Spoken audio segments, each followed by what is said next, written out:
हमने पहले एक कंस्ट्रक्टर देखा है, डिफॉल्ट कंस्ट्रक्टर देखा है, पैरामीटराइज कंस्ट्रक्टर देखा है। अब हम देखते हैं कंस्ट्रक्टर ओवरलोडिंग। ओवरलोड का मतलब क्या होता है कि बहुत सारे कंस्ट्रक्टर हमारे पास बन गए हैं। अब सिस्टम को कैसे पता चलेगा कि कंस्ट्रक्टर में कौन से हमने कंस्ट्रक्टर को कॉल करनी है, किसको कॉल नहीं करनी है।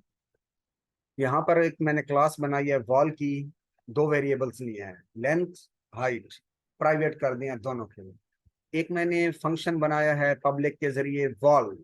अब ये फंक्शन और ये क्लास दोनों सेम नेम से हैं, इसका मतलब ये हमारे पास कंस्ट्रक्टर बन गया है। कंस्ट्रक्टर एक मैंने इसके अंदर दो वेरिएबल्स पास कर दिए हैं फ्लोट के। दोनों ही मेरे पास फ्लोट हैं, लेंथ और हाइट। अभी इन नीचे वालों को कमेंट कर देता हूँ।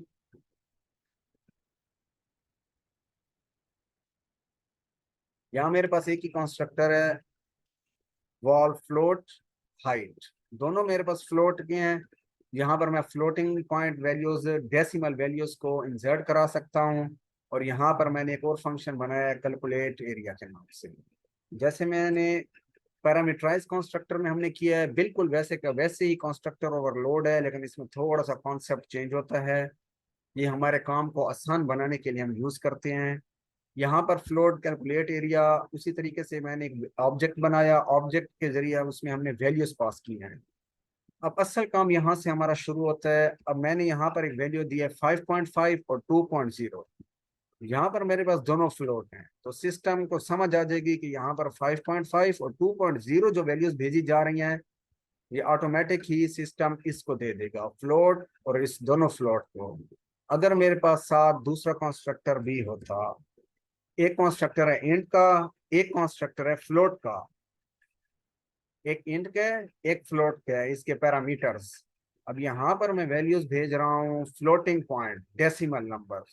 तो सिस्टम के पास दो कंस्ट्रक्टर हैं, एक ये कंस्ट्रक्टर है, एक ये कंस्ट्रक्टर है। सिस्टम जैसे ही देखेगा 5.5 और 2.0 को, सिस्टम ऑटोमेटिक उस कंस्ट्रक्टर के पास जाएगा जिसका डेटा टाइप इसके साथ मैच करेगा। इस चीज को याद रखना है, बिल्कुल नहीं भूलना कि सिस्टम ऑटोमेटिकली चेक करेगा कि जो नंबर या दो वैल्यू हम दे रहे हैं उसके मैचिंग में जो भी डेटा टाइप है उसी को ही हमने कॉल करनी है। अब 5.5 और 2.0 कंस्ट्रक्टर जो है, ये दोनों फ्लोट हैं, तो सिस्टम यहाँ पर दोनों को लेकर आएगा। दोनों हमारे पास फ्लोट लेंथ और फ्लोट हाइट, ये दोनों ही सिस्टम हमारे पास यहाँ पर आ जाएंगे। यहाँ पर एक मेरे पास इंट है, एक फ्लोट है। अब यहाँ मैंने वैल्यू भी उसी तरीके से देनी है। अब ये मैंने वैल्यू दी है, एक 8 है, एक 3 है। तो सिस्टम के पास यहाँ इंट है, यहाँ फ्लोट है। सिस्ट फ्लोट के अंदर पॉइंटिंग वैल्यू भी आ सकते हैं, अदर वैल्यूज भी आ सकते हैं। बट अब जैसे ही मैं इसको रन करूंगा डिफॉल्ट टू को, तो सिस्टम पहली वैल्यू को देख रहा है 8, दूसरी को देख रहा है 3। यहाँ पर दोनों वैल्यूज फ्लोट थे, वहां पर एक वैल्यूज 8 है, तो सिस्टम इसको भेजेगा ऑटोमेटिक। यहाँ इसको भी भेज सकता है, लेकिन हमने अपनी वैल्यूज को देख कर ही चलना होता है कि पॉइंटिंग वैल्यू दे रहे हैं, कौन सी वैल्यू दे रहे हैं, उस हिसाब से। हमारे पास तीसरा का भी वेरिएबल, तीसरा भी कंस्ट्रक्टर बिल्कुल इसी कॉन्सेप्ट पर होता है। सिस्टम ऑटोमेटिक देख रहा होता है। यहाँ मेरे पास दो इंटीजर वैल्यूज हैं, तो यहाँ दोनों इंटीजर पर आएगा। एक फ्लोट हो जाए, एक इंट हो जाए, ये एक इंट है, एक फ्लोट है, तो सिस्टम उसी को कॉल करेगा। अब ये काम हम इसलिए करते हैं क्योंकि हमारे पास डेली बेस पर न्यू स्टूडेंट्स आ रहे होते हैं। आगे चलकर हम एक छोटा सा प्रोजेक्ट करेंगे तो आपको ये सारी चीजें क्लियर हो जाएंगी कि सिस्टम के अंदर किसी प्रोजेक्ट में चीजें बन कैसे रही हैं, कंस्ट्रक्टर कहाँ जरूरत पड़ता है, और कंस्ट्रक्टर को ओवरलोड जब हम करते हैं तो क्यों करते हैं। स्टूडेंट्स डेली बेस पर चेंज हो रहे होते हैं, नए आ रहे होते हैं, तो हमारे पास हम रोजाना नए फंक्शन या नई चीजें नहीं बना सकते। हम सिर्फ उसकी वैल्यू चेंज करते हैं, सिस्टम ऑटोमेटिक उसके टाइप को समझकर नीचे कॉल कर देता है कि ये जो नया स्टूडेंट या नया पेशेंट या नया कस्टमर आया है, इसके ये इंट वैल्यूज हैं और इसके ये फ्लोट वैल्यूज हैं।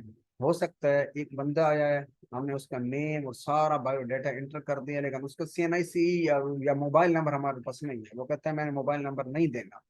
तो सिस्टम के अंदर हमने उस मोबाइल नंबर को एम्प्टी छोड़ना है। ऑटोमेटिक कंस्ट्रक्टर समझ जाएगा, हमारा कंपाइलर समझ जाएगा कि कौन से कंस्ट्रक्टर को कॉल जा रही है जिसमें CNIC या मोबाइल नंबर मैंडेटरी नहीं है। जिसके अंदर इंट है या फ्लोट है, क्या चीज कौन से सिस्टम पर जा रहा है, ऑटोमेटिक जाएगा, ऑटोमेटिक हमारा सिस्टम इसको कॉल करेगा। इस चीज को कहते हैं कंस्ट्रक्टर ओवरलोडिंग। बिल्कुल पैरामीटराइज कंस्ट्रक्टर की तरह है, सिर्फ और सिर्फ हमारे पास कंस्ट्रक्टर बहुत सारे होते हैं। मैनी कंस्ट्रक्टर बनाए जा सकते हैं, आप जितने बनाना चाहें बना सकते हैं, लेकिन एक चीज का ख्याल रखना है, फंक्शन ओवरलोडिंग की तरह पैरामीटर्स या तो चेंज हो, पैरामीटर्स का ये डेटा टाइप चेंज होने चाहिए, या उनका नंबर, उनका सीक्वेंस चेंज होना चाहिए। अब लाइक एग्जांपल, यहाँ मेरे पास दो पैरामीटर्स हैं, एक ये भी फ्लोट, ये भी फ्लोट, यहाँ पर दोनों ये भी फ्लोट लाइक एग्जांपल आ रहे हैं। ये सिस्टम इस चीज को एरर करेगा डन पार्सिंग पर। यहाँ फिर मुझे एक और वेरिएबल साथ और देना पड़ेगा, उसको भी फिर हमें सिस्टम में यूज करना पड़ेगा। या तो इनके हम वेरिएबल्स चेंज रखें, डाटा टाइप्स, या तो इन डाटा टाइप्स के हवाले से हम सीक्वेंस चेंज रखें, या पहला यहाँ पर दोनों फ्लोट हैं, यहाँ हम एक इंट एक फ्लोट रखें, यहाँ हम फ्लोट इंट रखें, आगे पीछे कर दें, या सीक्वेंस चेंज करें या नंबर चेंज करें। कोई ना कोई सिस्टम हमें चेंज रखना पड़ेगा ताकि हमारे सिस्टम के अंदर एम्बिग्युइटी ना आए, सिस्टम के अंदर एरर ना आए। इस चीज को कहते हैं कंस्ट्रक्टर ओवरलोडिंग। अब आते हैं कॉपी कंस्ट्रक्टर की तरफ।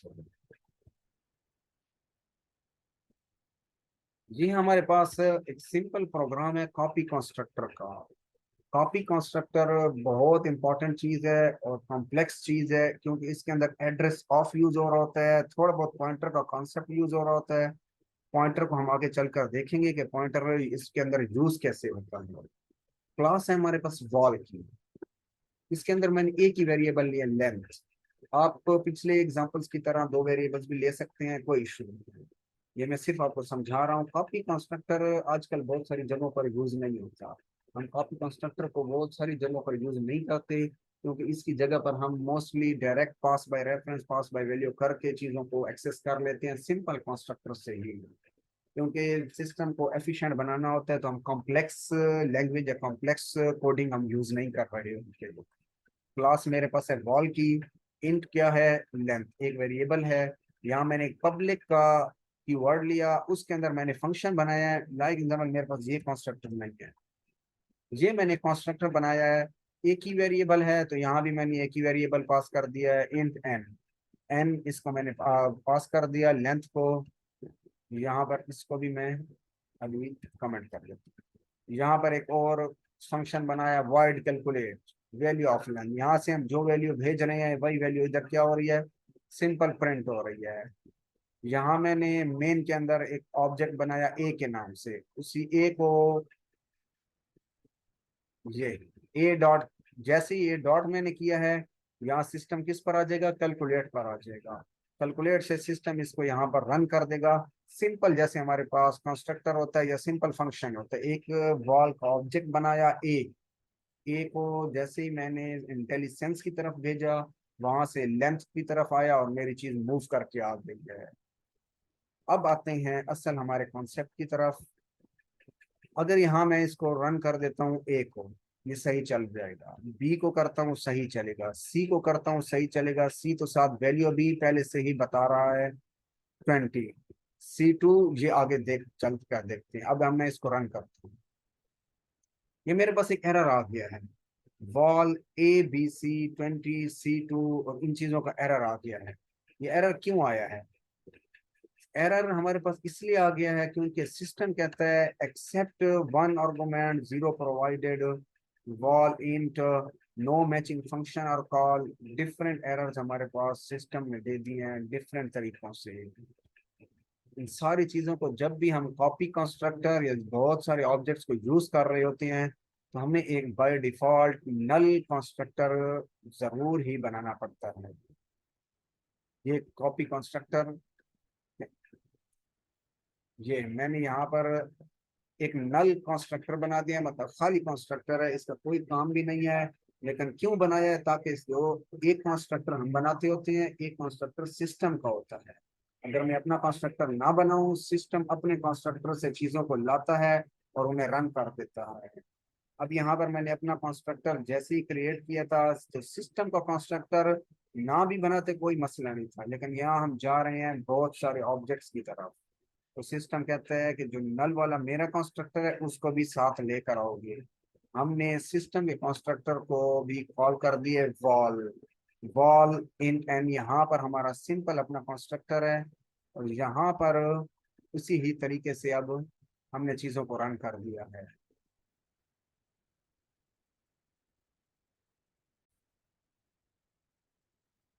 जैसे ही मैंने सिस्टम के कंस्ट्रक्टर को, इस कंस्ट्रक्टर को जैसे ही यहाँ पर इन्वोक किया है, सिस्टम से मैं ले आया हूँ, मैंने अपने सिस्टम के अंदर इसको एम्बेड कर दिया है। अब मेरे सारे ये ऑब्जेक्ट्स ऑटोमेटिक रन हो जाएंगे। ए ऑब्जेक्ट भी सी भी, C2 मैंने क्यों लिया है इसको मैं आगे चलकर आपको बताता हूँ। ये सारे मेरे ऑब्जेक्ट, ये तीनों ऑब्जेक्ट मेरे यहाँ पर ही रन हो जाएंगे। ये भी चीजें इनमें मैं अभी कमेंट्स कर देता हूँ। मैं आपको ये तीन ही ऑब्जेक्ट रन करके दिखाता हूँ। ये मेरे पास सक्सेसफुल रन हो गए हैं। ये वैल्यू ऑफ लेंथ 20, ये सी था। वैल्यू ऑफ ए और value of B, value of A और वैल्यू ऑफ बी को हमने कोई वैल्यू पास नहीं की थी, फिर भी सिस्टम ने 0 0 असाइन कर दिया है, क्योंकि कंस्ट्रक्टर बाय डिफॉल्ट भी वैल्यू असाइन करता है।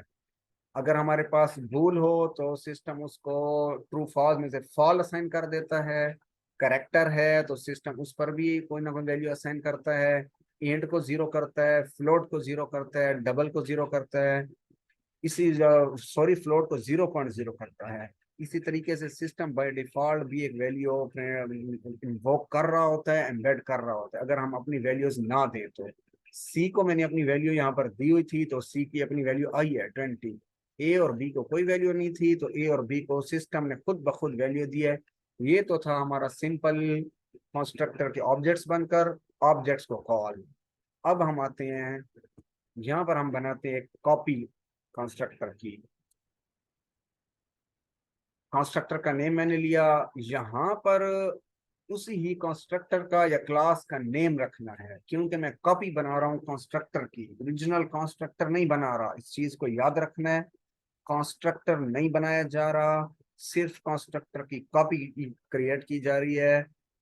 आपको मैंने पहले बताया था pass by reference, pass by value. अब ये है पास बाय रेफरेंस कि एक ऑब्जेक्ट के जरिए हम दूसरे ऑब्जेक्ट को वैल्यू भेज रहे हैं और कुछ भी नहीं कर रहे। यहाँ पर वॉल कंस्ट्रक्टर है, इसके अंदर ये ऐसे समझे इसका सिंटैक्स है, जो क्लास का नेम होगा या कंस्ट्रक्टर का नेम होगा इधर आपने वही का वही रख देना है। यहाँ लिखा हुआ है स्कूल तो आपने स्कूल लिख देना है। अगर क्लास आपके स्कूल के नेम की है, क्लास हॉस्पिटल के नेम की है तो यहाँ हॉस्पिटल का नाम लिख दें। यहाँ आपका क्लास स्टूडेंट के नेम किया तो यहाँ स्टूडेंट का नेम रख दें। ये एक सिंटैक्स है। यहाँ पर कंस्ट्रक्टर का नेम है वॉल, यहाँ पर भी वॉल, क्योंकि इसी वॉल की बेस पर मैं ये वॉल बना रहा हूँ। और इसे एक मैंने एड्रेस पास कर दिया है ओबीजे का। ओबीजे एक ऑब्जेक्ट है, आप कोई भी यहाँ नेम चेंज कर सकते हैं।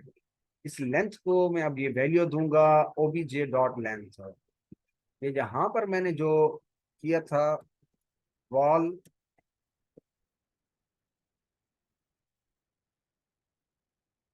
C1, एक और ऑब्जेक्ट बनाया मैंने C1 का, यहाँ ABC था, यहाँ C1 एक और ऑब्जेक्ट बन गया है। इसको मैंने क्या पास कर दिया, ए, ये वाला। इस ए की अपनी वैल्यू 0 थी, यहाँ पर मैंने इसको पास कर दिया। और ये C1 डॉट कैलकुलेट, हमारे पास वही सिस्टम ही ये वाला कैलकुलेट होगा। अब मैं आपको इसको रन करके दिखाता हूँ, अब ये थोड़ा चेंज रन होगा।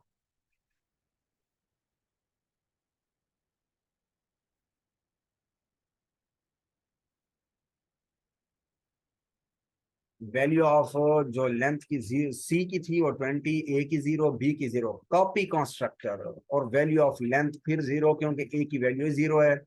कॉपी कंस्ट्रक्टर कहाँ से आया है, ये यहाँ से आया है, इसको कॉल हो गई है।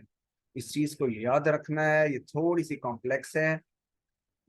जब मैंने वॉल C1 एक नया ऑब्जेक्ट बनाया और उसको इसकी वैल्यू पास कर दी, मतलब एक ऑब्जेक्ट की वैल्यू मैंने इसको पास की है, इसकी अपनी कोई वैल्यू मैंने डायरेक्ट नहीं दी, एक ऑब्जेक्ट की वैल्यू पास की, तो एक नया कंस्ट्रक्टर क्रिएट हो गया है C1 के नाम से। ऑब्जेक्ट जो हमने C1 बनाया था अब वो वही C1 कंस्ट्रक्टर बन गया है। और उसी ही C1 को हमने कॉल दे दी है कैलकुलेट पर। और वो सिस्टम अब यहाँ कैलकुलेट में मेरे पास जो भी चीज होगी उसी को रन करके ले आएगा। बिल्कुल मिक्सअप नहीं करना, ये बहुत आसान सी चीज है। हमने एक कंस्ट्रक्टर बनाया वॉल का, वॉल के नेम का यहाँ पर जैसे 3 ऑब्जेक्ट से, यहाँ पर भी मैंने एक ऑब्जेक्ट बनाया C1। C1 का एक ऑब्जेक्ट है, इसी ऑब्जेक्ट को मैंने क्या पास कर दिया, इन तीनों में से कोई एक वैल्यू। डायरेक्ट वैल्यू भी नहीं दी, किसी का वेरिएबल मैंने दिया। मैंने यहाँ पर ए का वेरिएबल इसको दे दिया है। अब ए का वेरिएबल जब मैंने इसको दिया तो ये वेरिएबल किसको मिल गया, इस C1 को। इस C1 ने अब C1 क्या बन गया, कॉपी बन गई है कंस्ट्रक्टर की। इस ए की ऑब्जेक्ट की वैल्यू ये यहाँ से एक और वॉल बना है, और ये ऑब्जेक्ट की वैल्यू इधर आ गई है, ऑब्जेक्ट डॉट लेंथ, और ये फिर यहाँ से इस लेंथ को मिली है। जैसे जैसे मैं कैलकुलेट कर रहा हूँ वैसे वैसे जा रहा है। मैंने सबसे पहले क्या किया है, 3 ऑब्जेक्ट्स बनाए ABC, और उनके ऊपर यही सिंपल फंक्शन मैंने रन कर दिया। यहाँ पर एक और ऑब्जेक्ट बनाया C1, उसको मैंने क्या पास कर दिया, इधर से ही उठाकर एक पैरामीटर पास कर दिया, कोई वैल्यू असाइन नहीं की, एक पैरामीटर असाइन किया कि ऊपर जो वैल्यू आए आगे भी वही वैल्यू चले। इसकी मैं आपको एग्जांपल देता हूँ, ये ओरिजिनल में कहाँ पर यूज होता है। आप बैंक में जाते हैं, अपने पैसे एंटर करते हैं, वहां पर लाइक एग्जांपल आपने 1 लाख रुपीज या 50,000 बैंक में डिपॉजिट कर दिया। अब मेरी बात को आराम से समझें कि हमने डिपॉजिट कर दिया है 50,000 रुपीज है, अब वो बैंक के अकाउंट में है। आप वहां से ट्रेवल करते हैं किसी और बैंक की तरफ, किसी और जगह पर मूव करते हैं, या लाइक एग्जाम्पल आप होटल में जाते हैं। अब होटल में आपने कैश पे करना है कार्ड के जरिए। आपका कार्ड जब होटल की मशीन के अंदर इंसर्ट होता है, इन्वोक होता है, वो किसका रिकॉर्ड चेक करता है, बैंक का, कि इसके अकाउंट में कितने पैसे थे, 50,000 है या नहीं है।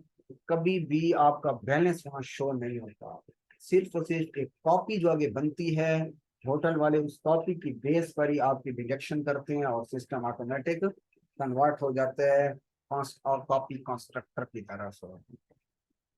होटल वाले को भी उसकी अमाउंट भी मिल गई है, उसका काम भी हो गया है, और बैंक के अंदर जो आप काम कर रहे हैं वो भी आपका हो गया है। लेकिन होटल वाले को भी आपका बैलेंस पता नहीं चला, होटल वाले को आपका सिस्टम पता नहीं चला। सिर्फ होटल वाले को क्या हुआ है, एक कॉपी कंस्ट्रक्टर के जरिए उसे उसका डाटा मिल गया है। इस चीज को कहते हैं कॉपी कंस्ट्रक्टर। एक चीज और भी याद रखनी है, डायरेक्ट इस तरीके से एक और ऑब्जेक्ट मैंने बनाया यहाँ C2 को अगर आप डायरेक्ट C पास करें तो इस तरीके से सिस्टम बिल्कुल भी रन नहीं होगा, ये एरर है। क्योंकि ये सिंपल प्रोग्रामिंग के अंदर तो एक जगह से दूसरी जगह वैल्यू असाइन हो सकती है, लेकिन यहाँ हम एक ऑब्जेक्ट टू ऑब्जेक्ट कंस्ट्रक्टर पास करने की कोशिश कर रहे हैं, तो वो इसको डायरेक्ट ऐसे पास नहीं किया जा सकता, ये एक एरर है। अगर आपने इसको कंस्ट्रक्टर को पास करना है तो फिर आप इस तरीके से करें, कंस्ट्रक्टर का नेम, न्यू ऑब्जेक्ट का नेम, और जो वैल्यू हम पास करवाना चाह रहे हैं, या इधर से कराएं इस तरीके से या इस तरीके से कराएं, दोनों तरीके ठीक हैं। ये था हमारे पास कॉपी कंस्ट्रक्टर। कॉपी कंस्ट्रक्टर की आप कंप्लीट प्रैक्टिस करें, अगर इसमें कोई भी प्रॉब्लम्स कोई क्वेश्चन वगैरह होंगे तो फिर हम इसको दोबारा से आगे देखते हैं। मैं आपको एक छोटा सा टास्क असाइन करता हूँ, आप उस टास्क को करें। ये सारा कंस्ट्रक्टर जितने भी हमने पीछे और अभी कंस्ट्रक्टर को स्टडी किया, ये सारा कंस्ट्रक्टर आपको फौरन समझ आना चाहिए। Thank you.